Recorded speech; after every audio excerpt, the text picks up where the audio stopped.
So it's funny, Samsung is the largest manufacturer of Android smartphones in the United States, but this is actually my first ever Samsung phone, at least my first ever flagship Samsung phone. So I'm kind of excited to see what they have to offer. Now, the main reason I've always held off on buying Samsung phones is mainly because I'm someone who values software much more than I do hardware. Even though Samsung makes the best hardware probably on the Android side, they don't necessarily have the best software. At least they didn't until most recent years when they've really cleaned up their software game. So this time I thought, it's a good time to actually find out what the Galaxy S series is all about. So I picked up the Galaxy S21, the small model. The main reason for this is just because I got a great deal for this while trading in my Pixel phone. So today I'm going to be talking about my experience with the Galaxy S21. I've had it for about 48 hours. I want to tell you guys my first impressions as someone who's coming from Pixel devices, which I don't have the best hardware, but have some really great software. So yeah, let's talk about this phone. All right, so let's start off by talking about some of the strong points about this phone. And we gotta, of course, talk about the hardware because Samsung makes great hardware. And this phone is just super well built. Now, I wanna start off with talking about the plastic back here because I think that is actually my least favorite part of this. Even though I'm happy that it's not glass, like I have zero problem with the fact that it's not a glass phone. I don't love this plastic material on here. It actually feels a little bit cheaper than something like this, the Pixel 4a. The Pixel 4a, somehow the plastic that they use for this soft touch material, to me feels much more premium than this like glossy thing that they used on here, even though both of them are doing a great job in not picking up fingerprints, and I really love this design and this color of the Galaxy S21. I somehow find this plastic on the Pixel 4a just a little bit more premium.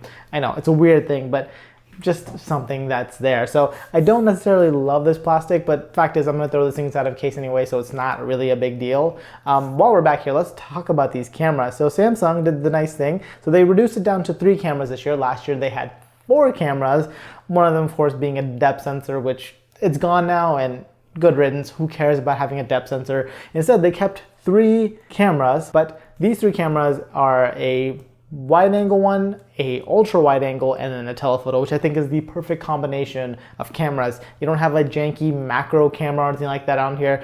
These are the 3 essential cameras, and the telephoto is also 3 times zoom, which is better to me than the 2 times zoom, which really doesn't help that much in most circumstances. So that's really nice. Like definitely in terms of cameras, I'm happy with the choices they've made here. However, in my usage so far, I don't love what I'm getting out of this. Now, I've heard from other people reviewing this phone that Samsung is really starting to catch up with other Android manufacturers and even with Apple in terms of their photo processing. But in my usage so far, I find that it's just kind of slow. So taking a photo, I actually find that there's a little bit of shutter lag, and I was really surprised about this. I tweeted it out, and some people said that they also experienced this, and that's surprising. Like, I thought shutter lag was something we had really figured out years ago. Like, I've been on Pixel devices forever, so I don't know, but Pixel phones, as soon as you tap that shutter button, the picture is taken and there's no like freeze up in the UI. But here, there's like this weird freezing in the UI that I don't love, and it's made me miss a few shots. Now, I've been inside, my apartment is very, very dark. Like, it doesn't have the best lighting. It's surrounded by nature and trees and blocks a lot of light. So there is a possibility that this is better. I still got to do my full camera review for this thing, so we'll find out there how good these cameras really are. But right now, I gotta say, my 48 hours of it, I'm a little disappointed by the cameras, although the video performance on this is still way better than what Pixel can do. So that is pretty cool. And also, so many modes inside of this thing. I love the Pro Video mode. I'm definitely gonna be using that to take some videos because I take videos, guys. Pro Video is definitely what I'm up to. Most people aren't gonna use it, but I think it's an awesome feature. Things like that is something that Pixel just won't offer. They'll just expect you to go download an app instead because they wanna keep their experience very minimal. So the fact that Samsung just throws everything in here, sometimes it's too much, like definitely in the UI, sometimes it's too much going through the settings, but sometimes it's really nice. Like, I like having that feature of having Pro Video in this. All right, so next up, let's talk about the display on here. So Pixel phones have never really been known for amazing displays. The Pixel 4 that I'm coming from has a 90 Hertz display, and this right here is a 120 Hertz display with variable refresh rate, and this thing flies. Like, this is such a solid display, and it gets stupid bright. Like, this thing can go up to 1300 peak nits. I really don't think I've hit that high yet, but it is just a gorgeous, gorgeous display. And this year they have flat sides and it feels so much better because of that. I hate the curvy sides on that Samsung used to do, and the flat sides on this one and the Galaxy S21 Plus, just really nice. The display just feels so much better without the curved sides to me. Now another thing, the in-display fingerprint reader. Now I am not someone who's been a very big fan of in-display fingerprint readers. I mean, I've always just been someone who prefers having a fingerprint reader on the back or on the side. It's just like, it's more convenient, and the capacitive ones, just in my opinion, work better.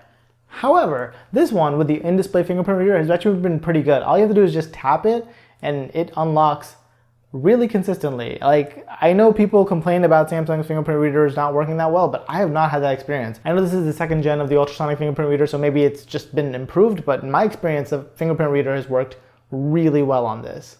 And finally, the last thing I want to talk about in this first impressions video is the software. So Samsung, like I said, is not, to me, the best manufacturer of software, but I do think that they have introduced, like, they've really cut back on all the craziness that they used to add in TouchWiz. It's gotten a lot better. I can definitely see myself using this for the most part. Like, I just have to replace the launcher with something that isn't weird and just replace it with Nova Launcher, and then gotten used to where things are and settings and things, and it's actually gotten back to pretty much a usable state for me, someone coming from the Pixel phone. And the fact that it's on Android 11 now is really nice.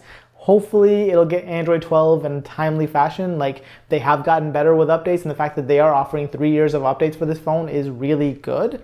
So yeah, in terms of software, I think Samsung is really catching up. I'm still gonna need time to figure out all the ways that I would change the software in this. I'm actually gonna make a video about how I can turn this basically into a Pixel phone soon. So make sure you guys subscribe so you guys don't miss that one. But yeah, that is something that I'm working on. The software is taking a little bit of time to get used to. Like, it's a little bit more complicated. Of course, Samsung wants to push their own ecosystem with this, but if you want to, Android's regular things are still there, so you can still use them. Yeah, it's just, the software is just a little bit more complicated than I'm used to coming from a Pixel device, but it is manageable. If you're someone who likes Pixel devices, you can get used to this relatively quick. There are just some minor tweaks you have to do, but yeah, so overall, my experience with the Galaxy S21 actually has been really good. Oh, and one thing I forgot to mention, it's only been 48 hours that I've been testing this, but the battery life on it has been really good. Like, I've been surprised. This only has a 4,000 milliamp hour battery, which, I mean, it's actually pretty big by most standards, but it's actually a really good battery. Like, this thing lasts me for a long period of time. Now, oh, another thing, of course, the fact that this does not come with a wall adapter in the box. You do get a USB-C to USB-C cable, which is great because I have a lot of USB-C chargers around. But for anybody who's buying this, that may be an inconvenience for you. But obviously, it's a Samsung phone. It's a USB-C plug. As long as you have something that has USB-C, you'll be fine. Just something we have to accept now. So yeah, but that's pretty much it for this first impressions video. I just want to give you guys my first quick thoughts on this. I will be making a ton more videos about this, and other videos are in the pipes coming. I've honestly been slacking on making videos, mainly because I've wanted to get a haircut. Finally got a haircut, so expect more videos soon. But yeah, with that, that's pretty much it for this video. Like something if you liked it, subscribe if you guys loved it, and I will catch you guys in the next one. Bye.